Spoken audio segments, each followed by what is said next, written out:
First ever factory outlet, Chandanagar, Mukunda Jewelers, opening soon. No making charges.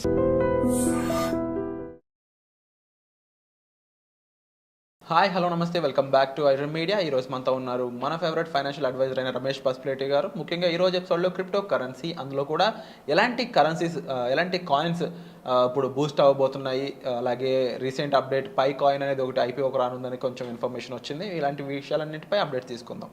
నమస్కారం sir. నమస్తే అండి. Sir, crypto currency కొన్ని దేశాల్లో దీన్ని కొన్ని సంస్థలు యాక్సెప్ట్ చేస్తూ ఉన్నాయి. టెస్లా లాంటి సంస్థ అయి ఉండొచ్చు, అండ్ ఈవెన్ ఇవి ఇండియాలోకి రాబోతున్నాయి. ఇండియాలో చూసుకున్న అప్డేట్స్ అయితే జియో కాయిన్ రాబోతుందని ఒక అప్డేట్, పై కాయిన్ ఐపీఓకి రాబోతుందని మరొక అప్డేట్, కొన్ని కాయిన్స్ని గవర్నమెంట్ అలౌ చేయబోతుందని మరొక అప్డేట్ వస్తుంది. అసలు ఈ క్రిప్టో కరెన్సీ ఇండస్ట్రీలో ఏం జరగబోతుందంట? డెఫినెట్గా అంటే మేబీ యూఎస్లో కొన్ని కాయిన్స్ రావచ్చు అంటున్నారు. మేబీ మనకు తెలిసినట్టుగానే బిట్ కాయిన్ రావచ్చు అంటున్నారు అఫీషియల్గా. ఎందుకంటే బిట్ కాయిన్ కొంచెం గవర్నమెంట్ హోల్డింగ్, అంటే ట్రంప్ దగ్గర కొన్ని ఉన్నాయి అంటున్నారు, అలాగే ఎలాన్ మస్క్ దగ్గర కొన్ని ఉన్నాయి అంటున్నారు. కాబట్టి మేబీ పెద్ద పెద్ద కాయిన్స్కి అఫీషియల్గా రావచ్చు. కానీ సో ఇంకో చిన్న చిన్న కాయిన్స్ ఉన్నాయి, అంటే వీటిని మేమ్ కాయిన్స్ అని, గేమింగ్ కాయిన్స్ అని ఇలాంటివి ఉన్నాయి. సో వీటికి కొద్దిగా టైం పెట్టే అవకాశం ఉంది. నార్మల్గా ఏం జరుగుతుందంటే ఈ గేమింగ్ కాయిన్ ఓన్లీ గేమింగ్ సైట్స్లోనే యాక్సెప్ట్ చేస్తారు. సో నార్మల్ ట్రాన్సాక్షన్ కుదరవు. సో అలాగే మేమ్ కాయిన్స్ ఉంటాయి, జోక్స్, ఏమైనా జోక్స్ సంబంధించినవి మనం బై చేయాలన్నా కానీ సో వాటి కోసం వాడతారు. ఈ బిట్ కాయిన్ ఇవి ట్రాన్సాక్షన్కి వాడతారు. బిట్ కాయిన్ కానీ లేకపోతే ఎథీరియం కానీ, సో ఇవన్నీ బ్యాంకింగ్ కూడా వాడతారు. సో అంటే డైరెక్ట్గా బ్యాంకింగ్ లాగే ట్రాన్స్ఫర్ చేసుకోవచ్చు. అసలు ఈ బిట్ కాయిన్ ఎందుకు వచ్చిందంటే నార్మల్గా అప్పుడు స్టార్టింగ్ అప్పుడు 1996 ఆ టైంలో మనం ఏదైతే మనీ ట్రాన్స్ఫర్ చేసుకోవాలంటే సో అప్పుడు హ్యూజ్ బ్యాంకింగ్ ఛార్జెస్ ఉండేవి. ఒక ట్రాన్సాక్షన్ టు ఒక ట్రాన్సాక్షన్ చేయాలంటే కంపల్సరీగా మధ్యలో ఎక్స్చేంజ్ ఉండాలి. ఎక్స్చేంజ్ లేకుండా ట్రాన్స్ఫర్ చేయలేము. ఎక్స్చేంజ్ సపోజ్ ఇప్పుడు ఎక్స్చేంజ్లు ఏమున్నాయంటే మనకి బ్యాంకింగ్ ఉంది, లేకపోతే యూపీఐ సిస్టమ్ ఉంది, సో ఇలాంటివి ఉంటాయి. వీటికి ఛార్జెస్ ఉంటాయి. ఇంకొకటి ఏంటంటే మనం ఏం ట్రాన్సాక్షన్ చేస్తున్నామో బ్యాంకుకి తెలుసు, అలాగే యూపీఐ వాళ్ళకి తెలుస్తుంది. సో అప్పుడు వాళ్ళు ఏమనుకున్నారంటే ఒక ట్రాన్సాక్షన్ చేసేటప్పుడు ఛార్జెస్ ఏం పడకూడదు, అలాగే ఆ ట్రాన్సాక్షన్ సీక్రెట్గా ఉండాలి, సో ఎవరికి కనిపించకూడదని చెప్పేసి దాన్నే సిస్టమ్ తీసుకొచ్చారు, బ్లాక్ చైన్ సిస్టమ్.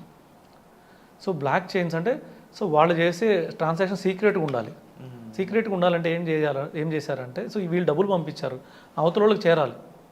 ఇక్కడంటే బ్యాంక్స్ చూసుకుంటాయి, లేదంటే యూపీఐ చూసుకుంటుంది. కానీ అక్కడ సీక్రెట్గా వెళ్ళాలంటే అది వేరే వాళ్ళకి చేరాలంటే కొన్ని బ్లాక్స్ క్రియేట్ చేశారు. వీటిని మెమోరీస్ అనేసి, అంటే ఒక్కొక్క ప్రాబ్లమ్స్ క్రియేట్ చేశారు. కొన్ని ప్రాబ్లమ్స్ సొల్యూషన్ చేసినప్పుడు ఒక బ్లాక్ క్రియేట్ అవుతుంది. సో ఒక లింక్ ఉండాలి మధ్యలో మనీ టు మనీ ట్రాన్స్ఫర్ చేయడానికి. సో ఒక బ్లాక్ క్రియేట్ అయినప్పుడు మళ్ళీ దానికి ఇంకో లింక్ చేయాలి, ఇంకొక బ్లాక్ క్రియేట్ చేయాలి, దానికి ఒక ప్రాబ్లం క్రియేట్ చేశారు. అది చాలా డిఫికల్ట్ ప్రాబ్లం ఉంటుంది.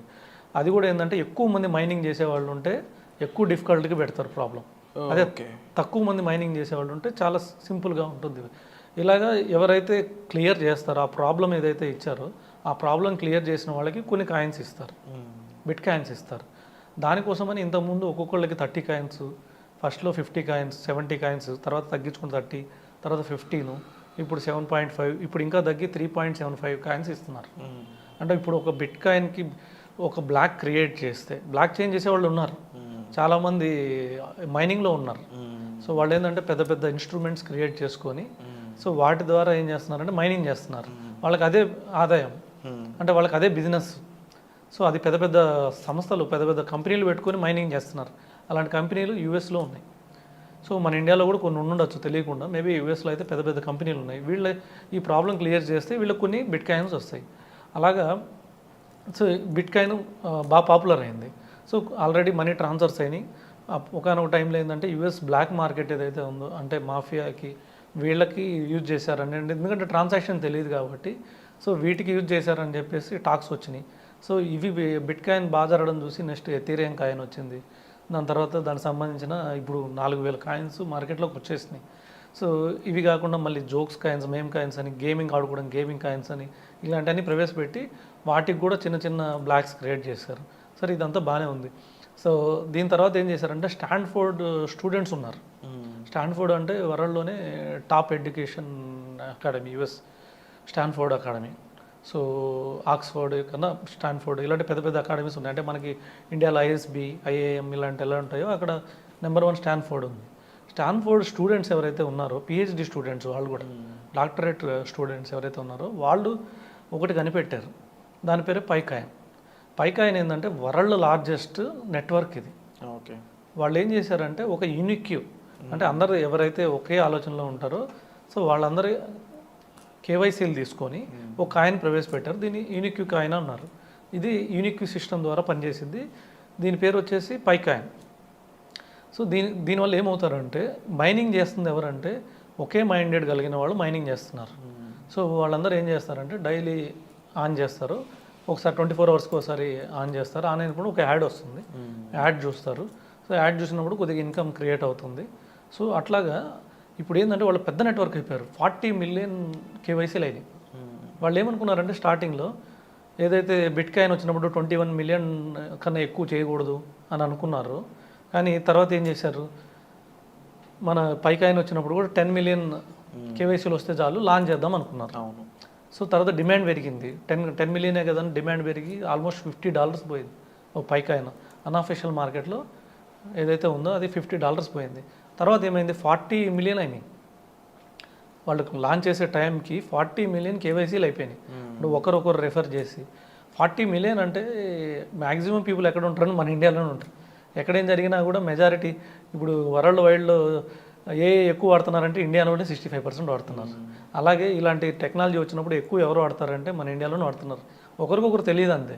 సో ఇలాంటి పైకాయిన్ మనకు తెలియకుండానే, సో అది కూడా ఇంకోటి ఏంటంటే సౌత్ ఏషియా అంటే దుబాయ్ ఇలాంటి కంట్రీస్లో కూడా బాగా పాపులర్ అయింది. సో అరబ్ కంట్రీస్ కొద్దిగా, సో వాటిలో కూడా బాగా పాపులర్ అయింది. తర్వాత యూఎస్లో కూడా బాగా పాపులర్ ఉంది. ఎందుకంటే వీళ్ళు స్టార్ట్ చేసిన వాళ్ళు బాగా తెలివైన వాళ్ళు, స్టాన్ఫోర్డ్ యూనివర్సిటీ వాళ్ళు అంటే. సో అందుకని ఇది రీసెంట్గా లాంచ్ కూడా చేశారు. మన ఫిబ్రవరి 20వ తారీఖు లాంచ్ అయిపోయింది. సో ఒక కాయిన్ వచ్చేసి ఇప్పుడు $2 దగ్గర వస్తుంది.